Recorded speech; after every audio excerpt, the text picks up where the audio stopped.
जो बांग्लादेश कभी भी प्रोड्यूस अभी तक नहीं किया था। सबसे बड़ा खिलाड़ी साकिब अल हसन है। हमेशा मिस करेंगे। He is a great allrounder. We have seen him, he is very aggressive also at times, but he plays well.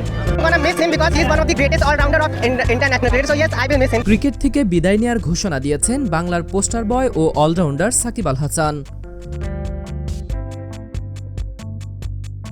ফলে টি-20-র পর এবার আর টেস্ট ক্রিকেটেও দেখা যাবে না তাকে।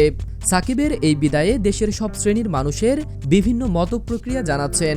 এতে বাদ নেই দেশের সবিজঙ্গনও। বিভিন্ন তারকারাও নিজেদের মতামত প্রকাশ করছেন। এবার সাকিবের বিদায় নিয়ে কথা বললেন ঢাকাই চিত্রনায়িকা জাহারা মিতু।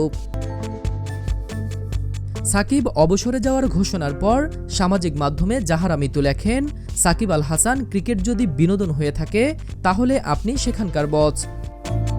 তবে সাকিবকে নিয়ে আক্ষেপও প্রকাশ করেন জাহারা মিতু। তা প্রকাশ পেল নায়িকার মন্তব্য ঘরে। এক শুভাকাঙ্ক্ষীর মন্তব্যের জবাবে মিতু লেখেন, বাংলাদেশের কোনো ক্রিকেটারের শেষটা আজ পর্যন্ত সুন্দর ও উপযুক্ত সম্মানের সাথে হলো না। অপর একটি মন্তব্যে লেখেন, আশেপাশে নাগিনরা থাকলে কেমনে হবে। ছোটবেলা সাপের ছবি দেখে জাতির আজ এই অবস্থা। গত কয়েক মাস ধরে একের পর এক খারাপ সময়ের মধ্য দিয়ে যাচ্ছেন সাকিব আল হাসান। গত 5 আগস্ট হাসিনা সরকার পতনের পর এরকম বিপাকে পড়ে যান বিশ্বখ্যাত এই অলরাউন্ডার। কারণ হাসিনা সরকারের সংসদ সদস্য ছিলেন তিনি। এরপর নাম উঠে আসে হত্যা মামলায়। তারপর থেকে সাকিবের জাতীয় দলে থাকা নিয়ে বহু প্রশ্ন তৈরি হয়। এদিকে ভারতে সাকিবকে বিদায়ী সংবর্ধনা দেবে উত্তরপ্রদেশ। দেশের বাইরে সাকিবের কেরিয়ারের শেষ টেস্ট ম্যাচকে স্মরণীয় করে রাখতে বিশেষ সংবর্ধনা দেওয়ার পরিকল্পনা করেছে উত্তরপ্রদেশ ক্রিকেট অ্যাসোসিয়েশন। সাকিবের ঘোষণার পরপরই সংগঠনটির সাধারণ সম্পাদক অরবিন্দ কুমার শ্রীবাস্তব বাংলাদেশের সাংবাদিকদের এ সিদ্ধান্তের কথা জানান। This is a good idea. I'll discuss with my management team.